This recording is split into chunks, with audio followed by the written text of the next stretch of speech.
कि जिन लोगों ने ये चोरी और डकैती की है रात के अंधेरे में, उनको उनकी सही जगह जेलों में पहुंचाने का काम करेंगे, चाहे वो एसडीएम साहब हो, चाहे वो डीसी साहब हो, चाहे वो कोई और कमिश्नर साहब हो एमसीडी के, या दिल्ली गवर्नमेंट के, या यूनियन गवर्नमेंट के, क्योंकि कानून से ऊपर हमारे देश में कोई भी नहीं है। बाबा साहब का संविधान सबसे ऊपर है।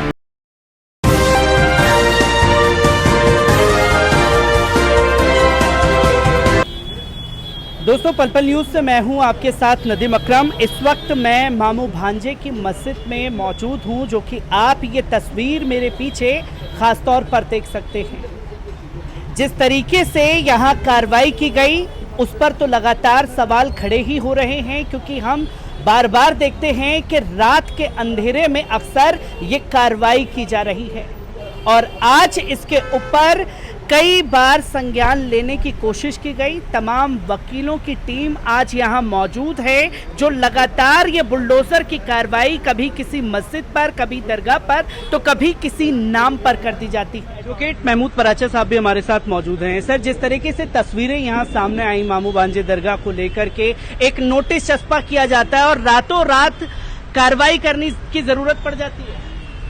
देखिए, रात के अंधेरे में सभी लोगों को पता है, पूरी दुनिया को, कौन लोग काम करते हैं। चोर, डकैत, लुटेरे।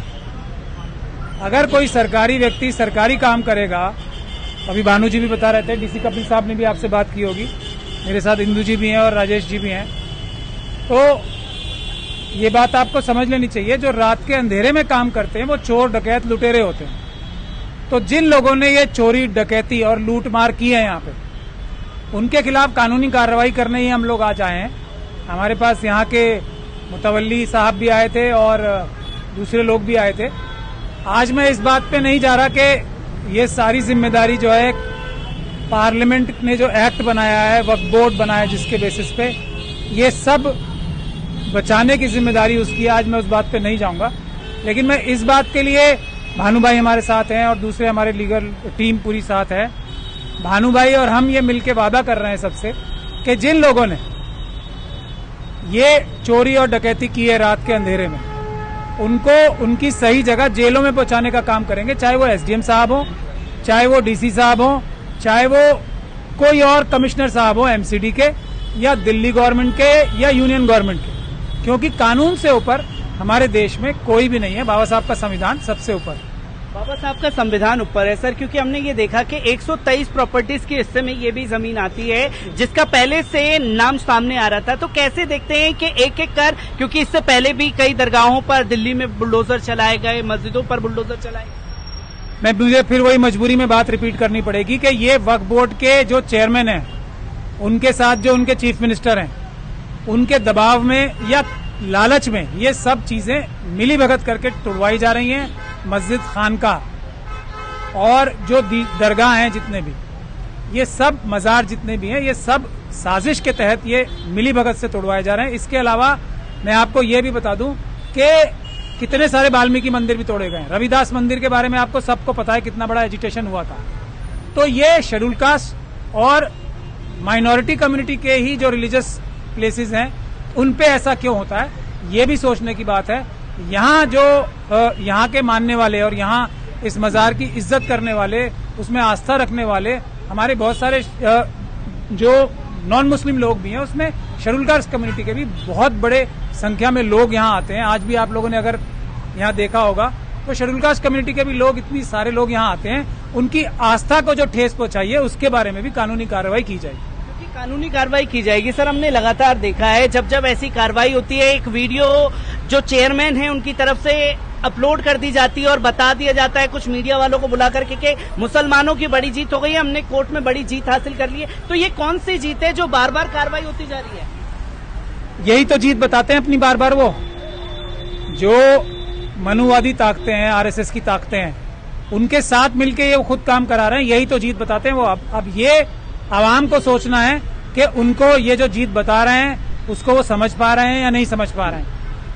एक तरफ आप देखेंगे कि जामा मस्जिद जो इतनी बड़ी ऐतिहासिक मस्जिद है, उसके सामने एक पब, जिसे मैं कहूंगा, अब मुझे पता नहीं वहां शराब भी सर्व होती है या नहीं होती है, या कोई नशे की चीज भी सर्व होती है नहीं होती। रात को 4-4 बजे तक वो खुलता है उस पर कोई प्रॉब्लम नहीं होती, ना हमारे डीडीए को कोई प्रॉब्लम होती है, ना आर्कियोलॉजिकल सर्वे ऑफ इंडिया को कोई प्रॉब्लम होती है, ना एमसीडी को कोई प्रॉब्लम होती है, ना दिल्ली सरकार को कोई प्रॉब्लम होती है, और ना G20 कराने वाले जितने भी अधिकारी हैं उनको कोई प्रॉब्लम होती है कि ये इतनी बड़ी वायलेशन हो रही है ASI की भी, सब चीजों की, उससे उन्हें कोई तकलीफ नहीं है। लेकिन हाँ, ये G20 में अगर आपने इसका बाहर से लिया होगा, ये G20 की खूबसूरती के बहाने से जो ये किया जा रहा है, क्या इससे G20 में भारत की जो एक छवि है सुधरेगी? इतनी अच्छी यहाँ पे दीवार थी, इतनी खूबसूरत दीवार थी यहाँ पे, जिसको देख के लोग वाह वाह करते थे, वो तोड़ दी, इससे G20 में दिल्ली की शान बढ़ रही है। तो मेरा कहने का मतलब ये है कि ये सीधा सीधा अपराध है, क्राइम है, ये छल है, फरेब है। कोई G20 का मतलब नहीं है, कोई एनक्रोचमेंट का मतलब नहीं है। एनक्रोचमेंट किस जगह पे होती है? जो सरकारी जमीन हो, किसी जो रात के अंधेरे में डकैत और लुटेरे आके करके गए काम, कोई कागज दिखाया उन्होंने किसी को? कोई ऑर्डर दिखाया? कोई दिखाया कि ये यहाँ की जो ये डिमार्केशन रिपोर्ट ये है? ये सारी जमीन वक्फ की जमीन है। ये तो हमारे खुद वक्फ बोर्ड की कमी है, तो ये यहाँ से लेके वहां तक जितनी जमीन है वक्फ की नहीं है, नहीं साबित कर पा रहे हैं, या वो होने के साथ भी मिली भगत से इसको लुटवा रहे हैं। वरना ये वक्फ की जमीन है, ये सड़क भी वक्फ की जमीन पे है, और उसको एक्वायर करने का एक तरीका होता है, और उस तरीके का मतलब ये है कि वक्फ से रिक्वेस्ट करती है गवर्नमेंट कि ये हमें यहाँ पे सड़क के लिए चाहिए जगह, इतनी जगह चाहिए, हम आपको इसके एवज में मुआवजा भी देंगे, यही कानून है। हम आपका शुक्रिया भी अदा करेंगे और पूरा देश आपका शुक्रिया अदा करेगा कि आपने अपनी वक्फ की जमीन में से ये जगह दी उसके लिए, ताकि यहाँ पे एक पब्लिक यूटिलिटी का काम हुआ। लेकिन इसी मिकदार में आपको दूसरी जगह ऐसी ही कहीं आसपास भी दी जाएगी, ये कानून। वो सब कोई प्रोसीजर दिखाया है यहाँ पे? नहीं। तो ये बुनियादी बात। लेकिन मैं एक आखिरी सवाल आपसे लेना चाहूंगा सर, क्योंकि मिशन सेफ कॉन्स्टिट्यूशन के जरिए आप देश भर में वक्फ की जमीनों को लेकर के एक एक्टिवनेस दिखा रहे हैं, पर कहीं कोई कार्रवाई होती हुई दिखाई नहीं देती है। कैसे रोका जा सकता है इसको?